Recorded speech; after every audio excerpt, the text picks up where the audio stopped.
Président de la République, honorable député, président de la Commission culture et communication, représentant le président de l'Assemblée nationale, monsieur le directeur de la communication, représentant le ministre de la Communication, des télécommunications et du numérique, madame la représentante de Meta, monsieur le secrétaire général du SYNPICS, honorables députés, mesdames, messieurs les représentants des ministères, mesdames, messieurs les représentants des organes de régulation de la presse, mesdames, messieurs les représentants des organisations faîtières des médias, mesdames, messieurs les directeurs d'organes de presse, mesdames, messieurs les représentants des agences d'influence, mesdames, messieurs les représentants des partenaires techniques et financiers,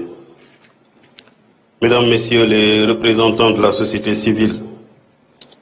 distingués invités, mesdames, messieurs, en vos rangs, titres et grades. C'est avec un immense plaisir et beaucoup d'enthousiasme que je prends part à la présente cérémonie d'ouverture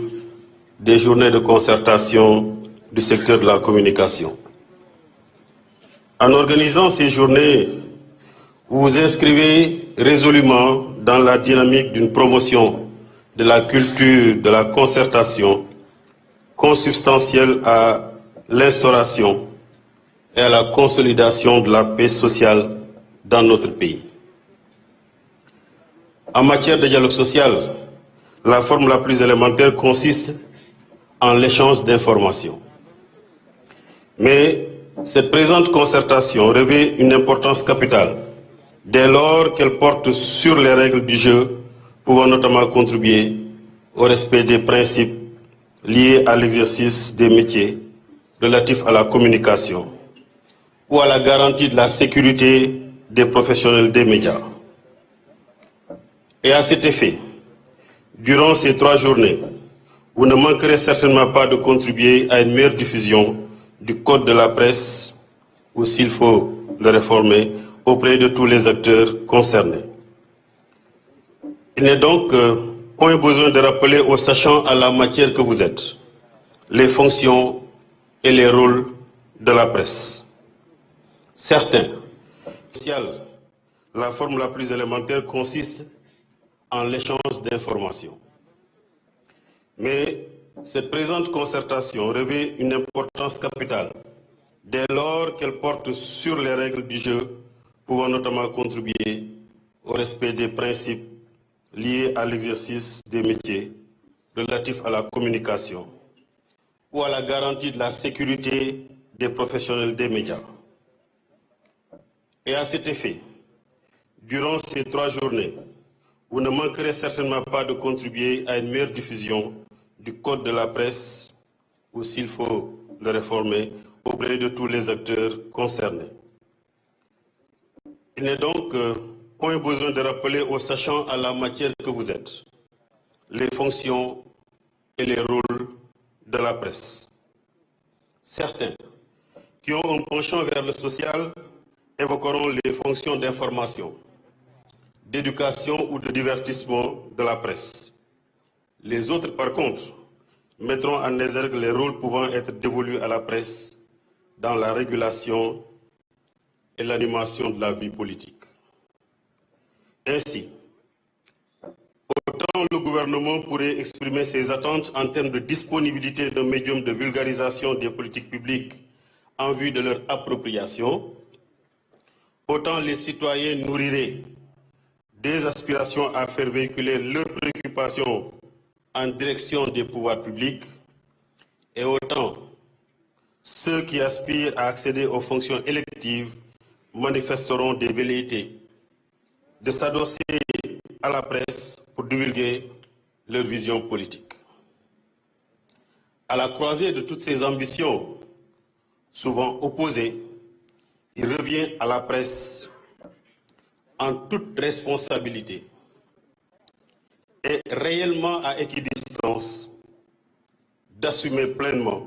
sa vocation de contre-pouvoir vis-à-vis des pouvoirs exécutifs, législatifs et judiciaire.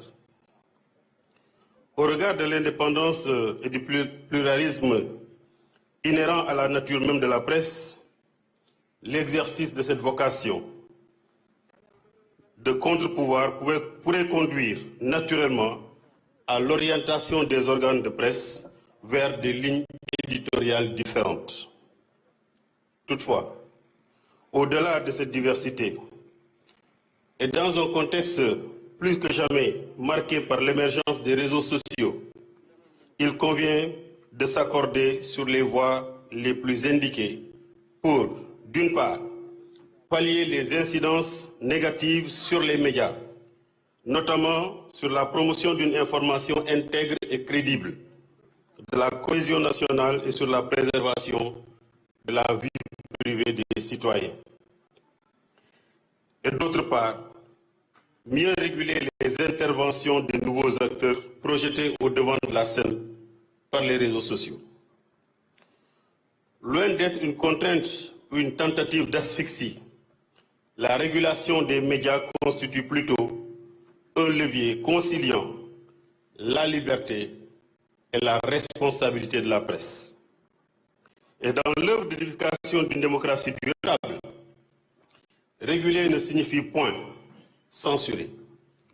mais garantir que tous les acteurs évoluent dans un cadre éthique, équitable et respectueux des droits fondamentaux.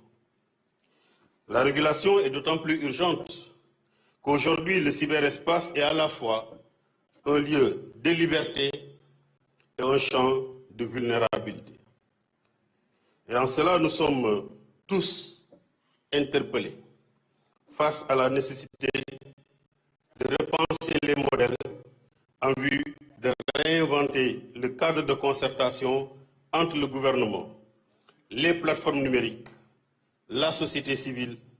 et les citoyens. Sous ce rapport, au-delà de la nécessité d'une compréhension partagée des enjeux et défis qui en découlent, il est urgent de forger un consensus autour de l'édification et du renforcement d'une conscience numérique commune et d'en intégrer la substance dans le dispositif juridique et réglementaire applicable. Par ailleurs, nonobstant les résultats mitigés, liés en partie à un défaut d'appropriation et d'application du Code de la presse,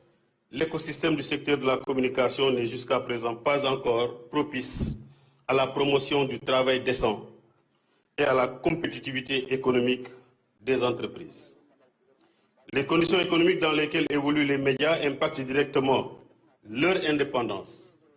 leur qualité éditoriale et leur résilience. Par conséquent, il est tout aussi crucial d'engager un dialogue franc, sincère et constructif sur les modèles économiques, la transparence des financements et la juste rémunération du travail journalistique. Au nom des membres du Haut Conseil du dialogue social et à mon nom propre, je ne peux donc que saluer le pari que le ministère de la Communication, des Télécommunications et du Numérique s'est fixé à travers la direction de la communication et en synergie avec tous les acteurs du secteur de la presse en organisant ces journées de concertation du secteur de la communication. À cet effet, à côté de l'échange d'informations, la concertation constitue aussi une forme de dialogue social, la forme la plus achevée étant la négociation. Laquelle négociation peut permettre à tous les acteurs ici présents, à l'issue de ce conclave, de s'accorder autour de consensus sur les engagements concrets, des réformes courageuses et des innovations adaptées à notre contexte à soumettre au chef de l'État. Je ne saurais également manquer de relever, pour m'en réjouir, tous les efforts déployés par les acteurs de la presse,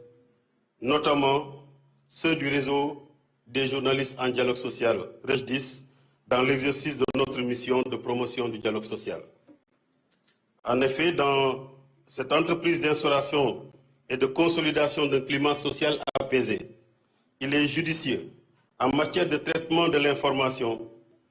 d'adopter des postures qui ne soient pas à l'origine de déclenchement ou d'amplification des différents collectifs de travail qui peuvent saper la stabilité et la cohésion sociale. Je réitère ici solennellement la disponibilité du Haut Conseil du dialogue social à accompagner toutes les dynamiques de concertation et de médiation dans ce secteur stratégique pour notre démocratie, je veux nommer le secteur de la presse. Ce n'est qu'à ce titre et à l'instar des autres forces vives de la nation que nous pourrons jouer ensemble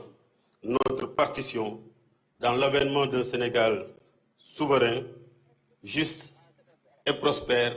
ancré dans des valeurs fortes à l'horizon 2050. Je souhaite que vous ayez des travaux riches, sincères et porteurs de consensus durable. Je vous remercie.